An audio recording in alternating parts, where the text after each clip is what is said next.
So here I'm going to talk you through a basic stamping technique. So we're going to stamp one of the stamps from the kit and emboss it with a white embossing powder. And I'm just going to walk you through the very basics of using the pens, getting some nice colouring, starting to add a little bit of shade in there with your pens. I'll then show you how to do this lovely shaded effect around the outside. And then finally, how to get this lovely white watercolour kind of splodge effect on the background. Okay? So if we start off, I'm going to start off just showing you the very basic stamping technique for this one. So the stamps themselves, I get the stamps from our box. You're getting a whole collection of acrylic stamps here. And all you do is you take out the first stamp that you want to work with. So I'm going to take out the little cups and then they'll go onto any acrylic block. Now I'm using our rocker blocks. If you don't have an acrylic block, a lot of people just use any sort of flat surface. The benefit I get with our rocker blocks is that they have that slight curved surface. So what I'm going to be doing is essentially inking up the stamp and then rocking from heel to toe across the stamp and applying sort of an even pressure. I'm going to stamp and emboss with a white embossing powder, so you need an embossing ink, and I'm going to use our Spectrum Noir Watermark translucent ink. So the best way I find is always to take the ink to the stamp, and you do that in a patting effect. So you're not going to rub it over, you're going to pat the ink onto the stamp. So then once we've got plenty of ink on the stamp, if you are using the rocker blocks, be really careful not to get the ink on these raised rails. And then as I look through, I'll do it back to front so that the camera can see here. I'm essentially looking right through the centre so that I can see the stamped image in the centre here. And I'm going to rock from heel to toe. And it doesn't need a lot of pressure, and you don't go backwards and forwards, you just rock the once. And I don't know if the camera will quite pick it up there, but you've just got that very, very pale translucent effect because it is a watermark ink pad, okay? Then if I take the white embossing powder, and the more detail you've got in the embossing powder, the better. So this is a white detail embossing powder I'm going to work with here. And just pour it over the surface. And you can see it's a very, very fine grain embossing powder, you see. And then when I tip that off, you can see we've got all the sections. And you can just about see that powder on there. Okay? And then that'll just go back into the jar.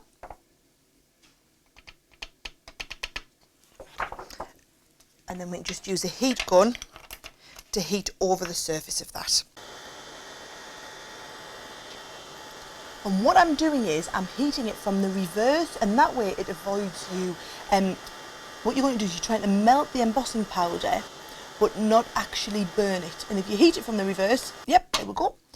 You can see, and now I don't know if the camera can quite pick that up, I now have embossed powder across the front, but we haven't burnt it in any way, shape or form.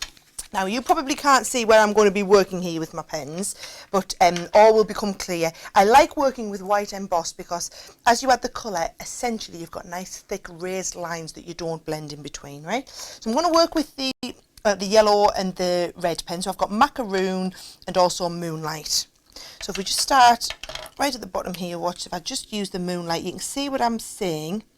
When I'm saying it's going to go up to that line. So up to the line but not over it. So there's the Moonlight.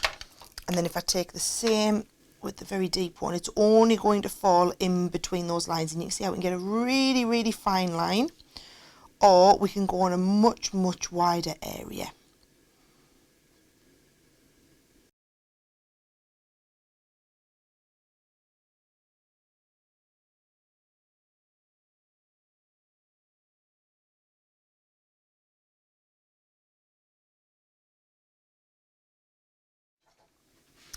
Now when we get to working with the yellow pen, what I'm going to do is first of all, if we work on this big bit in the centre, I can flood this whole area with the yellow. And it's a nice bright colour, but then what I want to do is I want to add a little bit of shading. So what we can start and do here is just pop a little bit of the red pen, this one's the Macaroon, onto just a glass mat here, picking up a little bit of it onto the nib of the yellow pen, and then adding a little bit of colour and shading down the sides, okay? So then I take the red off, I can just blend that right across, and can you see it gives me a little bit more shading. I can do the same here where we've got this dry down at the bottom, again just adding a little bit of shading coming in from the sides, and it it means you can start and mix new colours. So I'm going to again colour the yellow around here. And you can see it hasn't infected the nib whatsoever. And the best thing to do is to wait for the red to dry. Otherwise you're going to start and to mix these colours together when you're not intending to. So I've got most of my red quite dry there. And then with my pen not too buoyant, what I'm going to do is just pick up a tiny little bit of this red, blend it down from the side, and you can see I'm using it now to add shading.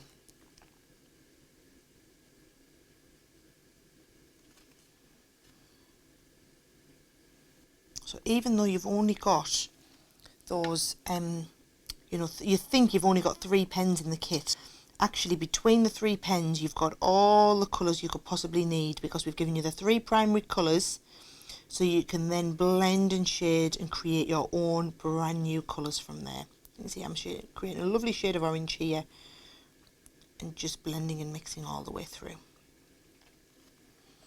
And again, I want to make sure that that's completely dry. So after I finish, I'm just going to give it a blast with the heat gun.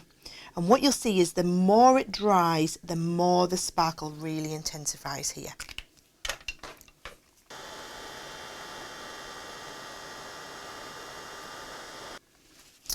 And then if we just clean that up, what I'm going to show you now is, and first of all I will tilt that and show you so that you can see the more it's dried, the more that sparkle's really intensified. Now what I want to do, if I just show you the original card again, you've got that lovely kind of halo, ethereal effect around the outside, and that's all achieved with the blue. But you only need tiny amounts of the blue. So your blue here is your the blue topaz, and I'm just going to put a little bit of that colour again down on the glass mat. And then what you need to do is get some sort of water brush or a wet paintbrush. You don't want it wet, you just want it a tiny little bit damp. And what I'm going to do is I'm going to pick up a little bit of the colour, and then just around the outside, go around with that little bit of blue, and then just blend it right out to nothing. And you see, you just want to work on a small area at a time, because you just want a hint of colour and you want that blended right out. So a tiny little bit of the blue around, but then I'm taking all the blue off here and just totally blending that out. And you're going to continue with that all the way around. It's up to you how much blue you want in there, or how much you just want to hint at it. And it's really great that you've got the you know, the white outline to work around, because it means that you've got something to work up to. You're not working directly up against the rest of where you've been colouring.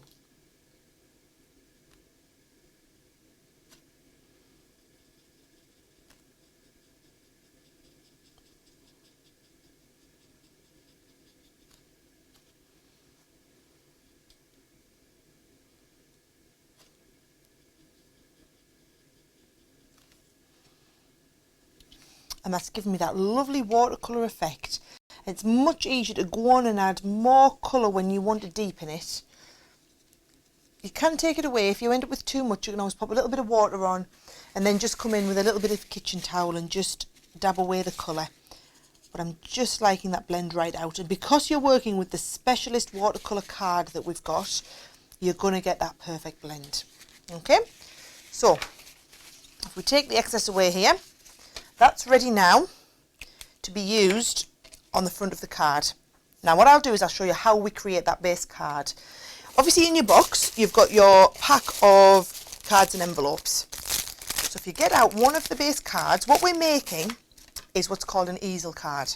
So it goes flat to go in the envelope and then stands up like this to go proud on the mantelpiece. So it's a little bit different to just having a regular side fold flat card.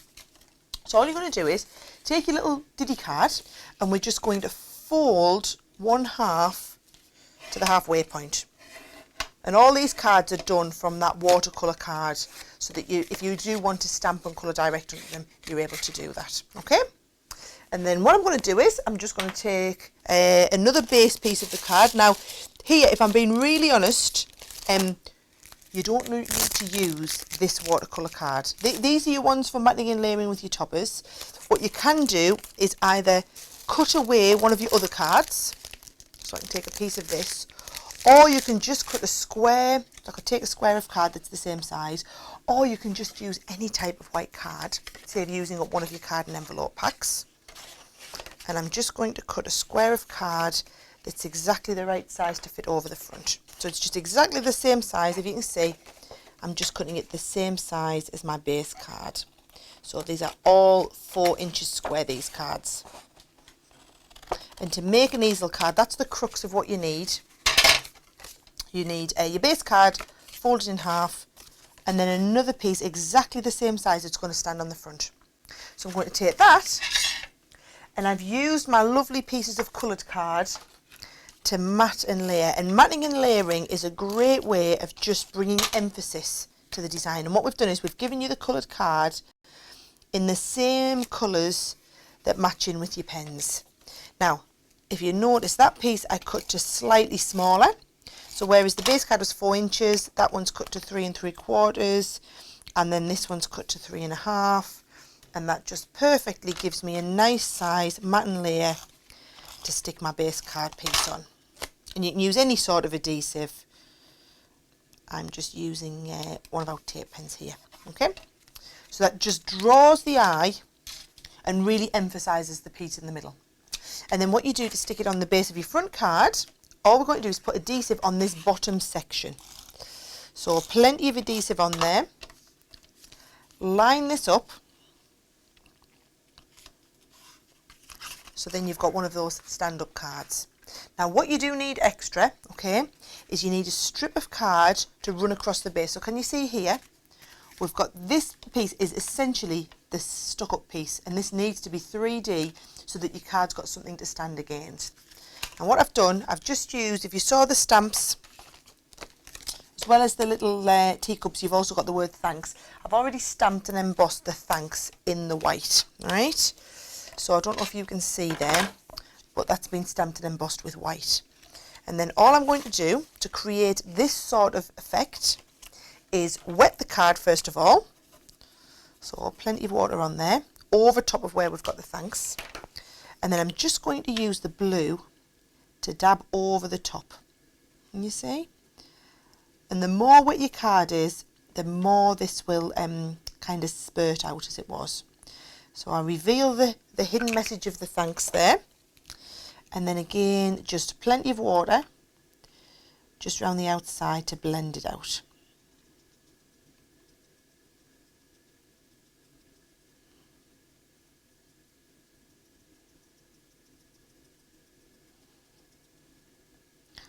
Gets me that nice blended effect around the outside.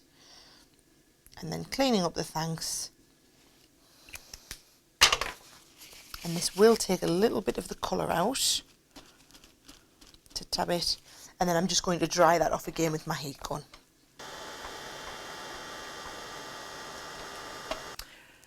So again, a few little mats and layers just to make that really pop out there.